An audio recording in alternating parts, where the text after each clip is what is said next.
Welcome to Not Another Baptist Podcast, a podcast exploring church revitalization, church planting, and other Southern Baptist goodies for your ear holes. Today, we continue our series through Mark Clifton's Reclaiming Glory by looking at the need to exegete the community. Exegetion. Exegetion, whatever that is. I can't talk very well today because I'm so cotton picking excited that baseball is back. Woo, baby. Baseball. What have the Rangers done for you lately?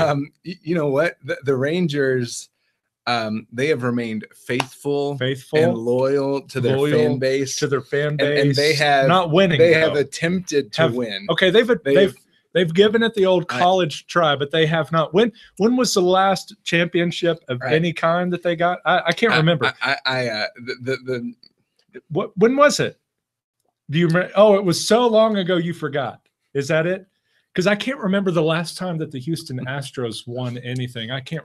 No, the Astros are like Voldemort. They're the team that shall not be named. Okay. Well, anyway, I'm Matt Hensley, pastor of May Hill Baptist, and I'm joined by Kyle, non-alcoholic beerman of First Baptist Church, Alamogordo. We're both pastoring fantastic churches in southern New Mexico, wading through the waters of church revitalization, and are glad that you pulled up a chair today as we share a little bit about what we're learning through all of these successes. That list is long. Yeah, and then all of the failures, that's mostly long in Kyle's case. And we always hope that you'll leave here today encouraged. But before we jump into exegetion of the community or whatever that was, exegeting the community, Kyle, how's the family doing? We're doing well. So I think the last time we talked, my son was still doing basketball, I think. So that's over. Our daughter has moved into soccer now, and our son's Lego League team was one of 3 teams in the state of New Mexico out of the 36 that showed up that got to go on. So we're preparing for another Lego League thing off in May, I believe, is when that's happening. So we're gearing up to travel a little bit and go do more Legos. So it's fun. It's busy time of the year. 10 and almost 9. So as you well know, that's easy. It's nothing's going on in our life. Nothing. We had the grandma in town for a little bit, cool. And so that was always good. And that's where Dad just learns to just bite his tongue. That's the best thing you can do for a weekend with grandma is just bite your tongue. But it went well. Church is going great. We're blowing through Mark at the speed of about one verse at a time. Sweet. And so we'll be done by the time I am nominated for president of the Southern Baptist Convention when I'm like 70. In 50 years. But we'll be done then. Psalms is going great. We just have chosen to take one at a time for that one. Cool. We should finish the whole book 1, if you will, on the first by the end of this year. And so we're going through that. How's Fubuchu doing? It's good. So we finally are wrapping First John. Finally, after we spent some time in you began that fall. Like when you came here, you started. Almost. So we spent some time there last fall, took a break, finished it out this spring, and are now moving into Hosea. Awesome. So how long is that going to take? So that's only going to be like 4, maybe 5 weeks. I'm not going to go cover to cover. Just going to kind of hit the high points.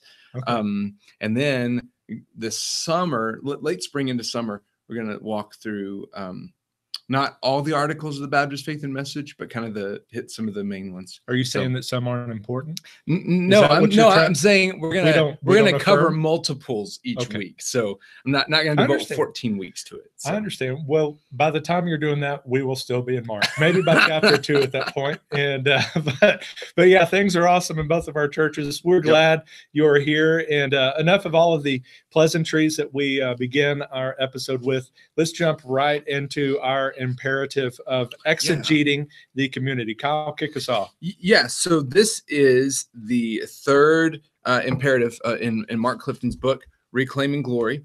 And so here's what he means by exegeting the community. By the way, this has nothing to do with anything else we're going to talk. So let me take an aside. The first time I ever heard the word exegesis was in college. I'd never heard this in high school, right? And so I'm in a biblical interpretation class. I think I'm a sophomore in college. And my professor gets up there and she starts talking about exegesis, and eisegesis. And I'm going, what's wrong with Jesus? Yeah, exactly. What does all this have to do with Jesus? So about 3 weeks in, I think like it took me a while, and I'm like, man, what do these words mean? Ladies and gentlemen, this guy is a pastor. That's right. Proving that anybody with a pulse can be a pastor in New Mexico. Yeah. So this was before the Wikipedia days, right? Or smartphone, where you could just, what does this word mean? So yeah, you raised your hand. I was about 3. No, I finally came across it like in a book. I think I was actually, for once, reading the textbook that I was supposed to be reading, and I finally came across it, and I went, oh, it's not Jesus, it's exegesis. That's a different word. So that was very helpful to the conversation. Sorry, everybody. So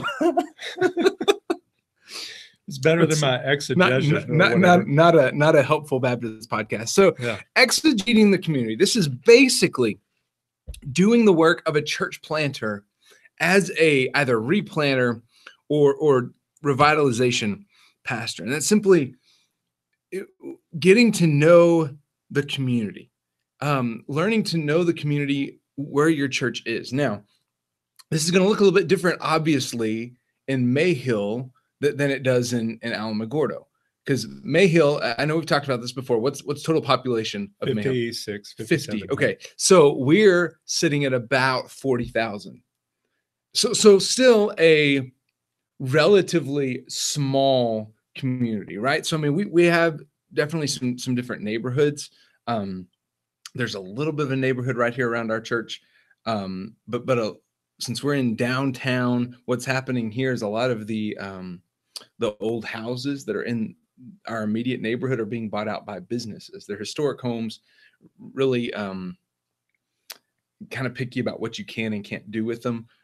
So in that case, a lot of it is we're kind of becoming less of a residential neighborhood right around the church. So how do you exegete the community? So talk to us about Mayhill, population 57.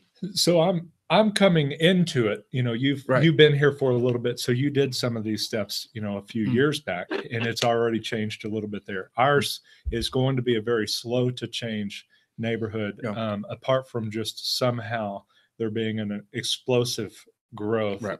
But when I came in, you know, one of the first things I was told by the committee was, when you Google Mayhill, some of the first things you're going to see is this convenience store. Oh, yeah. And so, you know, we've shared about that on the podcast before. You know, at the time was just covered with racial slurs and all kinds of just vile stuff all over. Had been on the news, CNN, Fox, everywhere.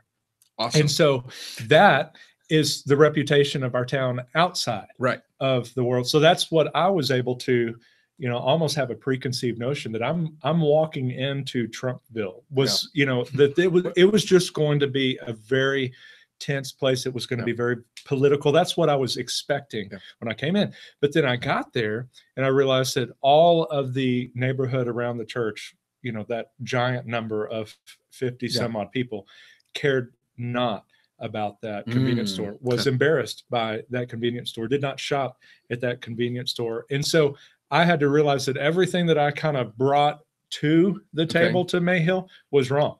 Like that wasn't the way our neighborhood really was. So did you have any like hesitation at first? Like when you Google Mayhill and you see this, and folks, this is still true. I mean, you Google Mayhill and you'll see this convenience store. Did you have any hesitation like stepping into this community when that's the first thing you see? Not so much, because I like a challenge. So I was coming in thinking that there's going to be a lot of repair that needs to be happening, and that's what the gospel does. It reconciles. And so I, if anything, made that guy my target for evangelism. Like we were going to save this guy, and revival was going to come to Mayhill. Like that's what I came in with. The problem, though, that we did run into is because of that, people that were passing by assumed convenience store equals Mayhill Baptist, and because your church we're right is across, right across the street. We're not too far from it. And so we had, and they saved them for me, people that had called over the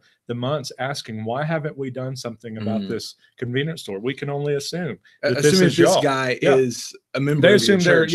He's probably our deacon, maybe even our pastor. Like there's nobody knows. They just connected those two. And so what I had to do was start to get to know folks, and in our case it's easier. You've got Walmart, you've got Plateau Espresso, you've got McDonald's. Everybody's going a million different directions. We're a booming metropolis. With us, well, you might get a Chick-fil-A, but with us, we've got a cafe. Yeah. And that's the extent of where people gather. And so that was my shop for a while. And I got to know every single person that, was coming in, get to know what they did. Did they retire there? Had they lived there their whole life? Yeah. We have, a member at our church that pretty much owns anything that is available in Mayhill in terms of like land or whatever. Yeah. So, they'd been there their entire life. And they're actually, if I remember right, kind of the name behind the town. And so at least their family was. And so I was able to start learning that by just being there and getting to know that this is kind of the DNA. A lot of retirees, a lot of long time, a lot of people that just come up in the summer, because we're a resort town or whatever. Yeah. So that was my exegetion process. Exegetion. I'm rolling with it now. It's my new word. One of these days, when you are Matt Hensley, PhD, and you're teaching at Southwestern or wherever, you're going to be able to use that word. Welcome to Exegetion 101, boys and girls. Yeah, for sure. So let's talk really quickly about some ways to exegete your community. Now again, I mean, yours with 57 people and kind of the one main. I mean, there's one highway that runs through Mayhill, right? I mean, that's basically it. So for you, I mean, hanging out at the cafe, you're going to meet most of the town, right? So here it's a little bit different. I mean, even though it's not a huge place, 40,000 people with an Air Force base that really drives the economy here. So some of the ways I've tried to do that, demographics has been a great tool. There's a website called missioninsight.com. Our state convention has provided all the pastors in the state access to it, runs great demographics. So when you look at a segment of your community, it'll give you, age and racial makeup, economic status, if they're families, if it's retired, what you're looking at. So that's a tool. I mean, that's not the be all end all, but it's definitely a tool to kind of get a good snapshot of your community. Places like coffee shops, and as we've talked about, my love for and addiction to coffee. I spend a lot of time at a coffee shop. One of the things that's worked really well for us is our fall festival. Where we'll set up some inflatables, and the best description I ever heard of a fall festival or of an outreach like that is, it's not to get people from the community into your church, it's to get the people from your church visible to the community. Mm-hmm. And we actually, from ours back in October, we have a young family who's been attending because they were at kind of a tough place in their life. They showed up, met the folks from our church, interacted with them through some of the games and stuff, and said, man, those folks were really nice. They were really friendly. That this might be a church that can help us out. And it's just some ways of getting to know. Now let's talk about what not to do, because I think there's some key mistakes, and we'll hit on this in some other episodes as well. Some ways to not substitute the hard work of getting to know people in your community to try to bring folks in, because it's difficult. So, and again, this is coming right out of Reclaiming Glory, but he says you don't redefine your church for your community by changing your name. We talked about that, right? I mean, that's not the be all end all, right? I can throw out an example of why that's a terrible idea. Okay. We had a RV park in the town, had been there forever, it's probably why our church would have the chance to run about 150 to 200 in the summer, because so many people came to it. and they changed their name to the camp at Cloudcroft. We're not Cloud. We're not Cloudcroft. It was, and their thinking was Cloudcroft is a more identifiable name outside of Mayhill. Sure. And so that was the whole idea behind it, and it completely has flopped. Oh. And, they're flocking to some of the other RV parks because they wanted to be a part of Mayhill or whatever else. And so that kind of cut them off from some of their people. And so that's a good reminder, because it's easy to want to have something that's identifiable or whatever it might be. And maybe we try to get a little too creative for our own good. And that maybe works in youth ministry, not so much on the, the main part of the church side of things. Well, and even, some other things that we've seen, maybe even updating sanctuary. Hey, the key to our church revitalization is we're going to get rid of the pews. We're going to move the chairs in. We talked about this on another episode. There can be a reason to do that. I don't think that's an altogether bad idea. But if your goal is, hey, we're going to take out the old pews, we're going to put in new chairs, and that will revitalize our church, that's really missing the point. Yeah. Or even, and here's a big one that we really wrestled with, I think 20 years ago, is changing the music, right? This will be the silver bullet. We're going to go from piano and organ and hymns to contemporary worship. And now, 20 years later, we're almost past the worship wars in a lot of areas, and yet churches are still struggling, right? And you find thriving churches with all kinds of worship. You find struggling churches with all kinds of worship. So I think the whole point in this is you don't change your community by the gimmicks. You change your community by getting to know your community, because folks will come in, and if they're connected in the church with the folks that are there, they'll worship with any kind of music. They'll stay because of the relationships that they've built.